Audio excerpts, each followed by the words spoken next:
اسلامی ماں اور بہنوں، یقیناً میں بتلا رہا تھا کہ تم عام عورتیں نہیں، الحمدللہ اللہ نے تمہیں مسلمان بنایا ہے، اللہ نے تمہیں ایمان والا بنایا ہے، اور اللہ نے ایمان دے کر کے تمہاری عزتوں کو دوبارہ کر دیا ہے۔ جو کہ میری ماں اور بہنوں، یقیناً چاہے وہ ولی ہو یا چاہے وہ نبی ہو یا چاہے کوئی اور ہو، ان تمام کامیاب مردوں کے پیچھے اگر کسی کا ہاتھ ہے تو وہ ایک عورت کا ہاتھ ہے۔ مجھے یاد پڑتا کہ جناب محمد رسول اللہ صلی اللہ علیہ وسلم جب یعنی کہ گھبرائے ہوئے تھے اور آپ کو وحی کے طور پر حضرت جبرائیل امین تشریف پہلی مرتبہ لے کر کے آئے تھے،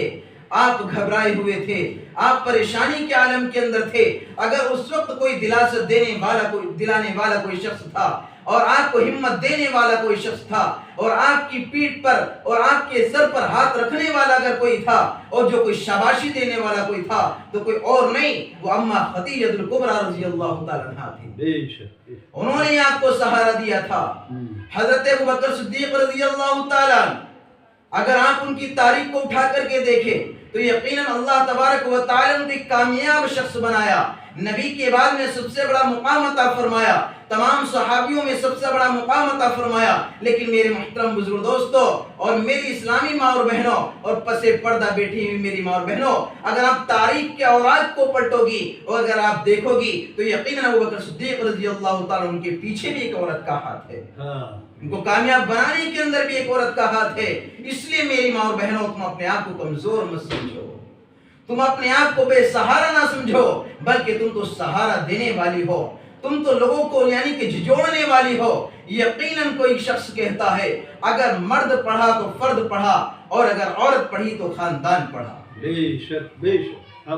یہ مقولہ ہے کہ اگر انسان مرد کی زندگی کے اندر دین ہے تو سمجھو کہ اس کی چوکھٹ تک دین ہے، اور اگر عورت کی زندگی کے اندر دین ہے تو یقیناً نسلوں تک کے اندر دین ہے۔ تو اس لیے میری ماں اور بہن کو اپنے آپ کو کمزور ثابت نہ کرو۔ یقیناً تم تو اماں عائشہ کی اولاد میں سے ہو، تم تو فاطمہ الزہرا رضی اللہ تعالیٰ عنہا کی بہنیں ہو،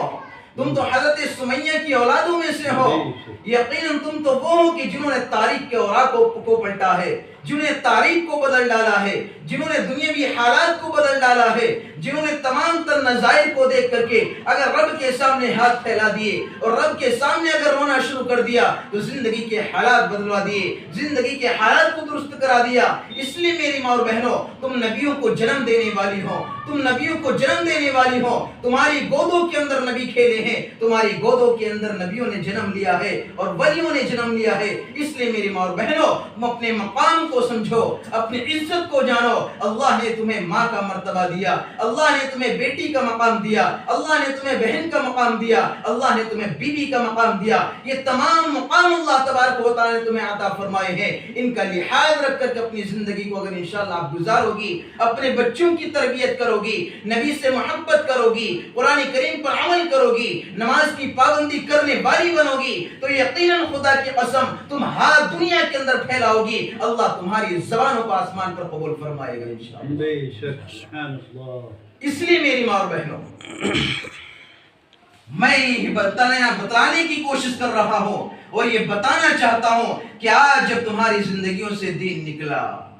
جب تم نے قرآن کریم کو چھوڑا، تو یقیناً آج تمہاری اولادیں وہ ہو گئی کہ آج کھڑے ہو کر کے تمہارے منہ پر پیشاب کرنا گوارا نہیں کرتی ہے،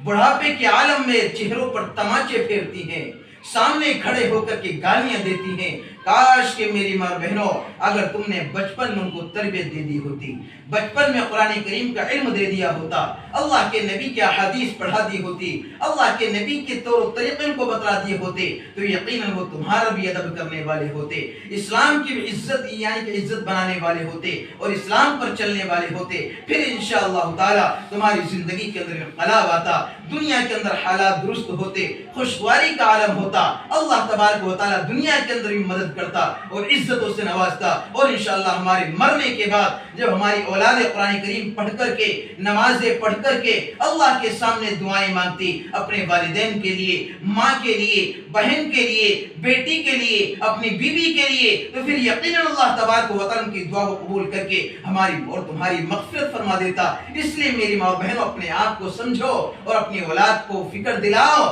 اور ان کو اس بات کی کوشش تشخیص دلاؤ کہ بچپن سے لے کر کے جوانی تک ان کا خاص خیال رکھنا میری ماں اور بہن تمہاری ذمہ داری ہے،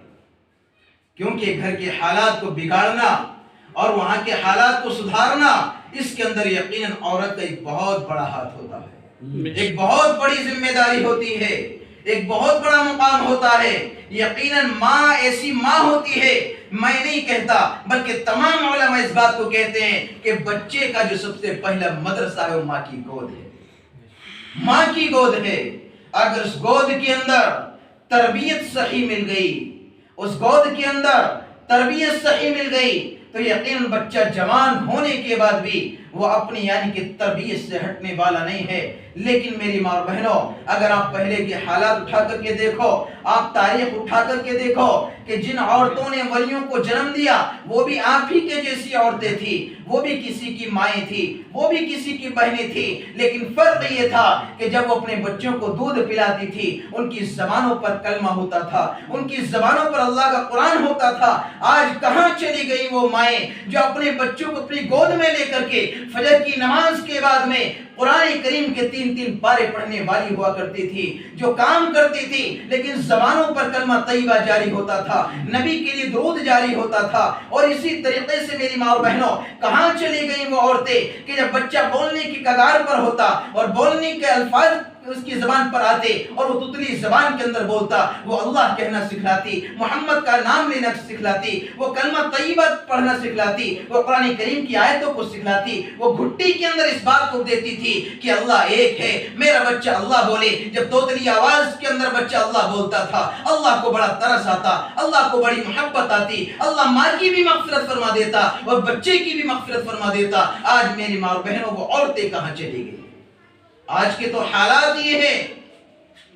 میرے اور آپ کے گھر کے حالات یہ ہیں، ہماری مستورات کے حالات یہ ہیں۔ اللہ معاف فرمائے میری ماں اور بہنوں، برا نہ ماننا، یہ حقیقت ہے، اگرچہ تلخ ہے، اگرچہ کڑوی بات ہے۔ آج ہمارے اور تمہارے گھروں کے حالات یہ ہیں، جب مائیں بچوں کو دودھ پلاتی ہیں تو موبائل کے اندر گانا چلا کر ان کانوں کے قریب رکھ دیا کرتی ہیں۔ بچہ رویا، اس کو گانوں کے اندر لگا دیا گیا، ٹی وی کے اندر لگا دیا گیا، کھیل تماشوں کے اندر لگا دیا گیا۔ کاش کہ میری ماں بہن اگر تو بچے کی پیدائش سے لے کر کے اس کا خیال کرنا شروع کر دیتی، بچہ اگر روتا قرآن کریم کی آیت کو پڑھ کر کے سناتی، سورہ اخلاص کو پڑھ کر کے اس کے کانوں کے اندر اگر تو پھونک دیتی، جب بچہ بولنا شروع کرتا سب سے پہلے لفظ نہ ممی کہلاتی، نہ ڈیڈی کہلاتی، نہ موم کہلاتی، بلکہ بچے کی زبان پر جو پہلا لفظ ہوتا وہ اللہ اللہ کا لفظ ہوتا۔ بچہ بولنا شروع کرتا، اللہ اللہ، اللہ کو پیار آتا، اللہ کو ترس آتا، اللہ کو محبت آتی۔ یقیناً دنیا کے بگڑے ہوئے کام اس اللہ کہنے کی برکت سے اللہ پاک بنا دیتا۔ اس پر غور کریں میری ماں بہنیں، اس کی فکر کریں،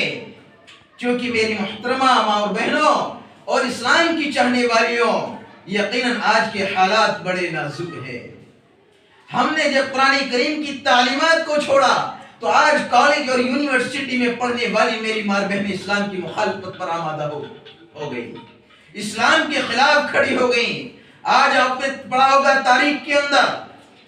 نیوز کے اندر دیکھا ہوگا، پیپروں کے اندر دیکھا ہوگا، کرناٹک کے اندر کیا حال ہو رہا ہے پردے کو لے کر کے۔ آج جب ہم نے پردے کو پس پشت ڈالا تو یقیناً آج وہ حالات ہو گئی کہ اس کے اوپر قانون بننا شروع ہو گیا۔ اس لیے میری ماں بہنوں، ہماری عزت اسی کے اندر ہے اور تمہاری عزت بھی اسی کے اندر ہے کہ تم اسلام پر عمل پیرا ہو، اسلام کو ماننے والی بنو، اسلام کو چاہنے والی بنو۔ اسلام کے اندر تمہاری عزت ہے اور اسلام سے باہر نکلنے کے بعد کوئی عزت دینے والا نہیں ہے سوائے ذلت اور رسوائی کے۔ آپ نے بھی اندازہ لگایا ہو نہ لگایا ہو، یقیناً دنیا کی تاریخ اگر آپ پڑھیں گی اور دنیا کے حالات کو اگر آپ دیکھیں گی تو یقیناً آپ کو پتہ چل جائے گا کہ اسلام نے آپ کو کتنا بڑا مقام عطا فرمایا ہے۔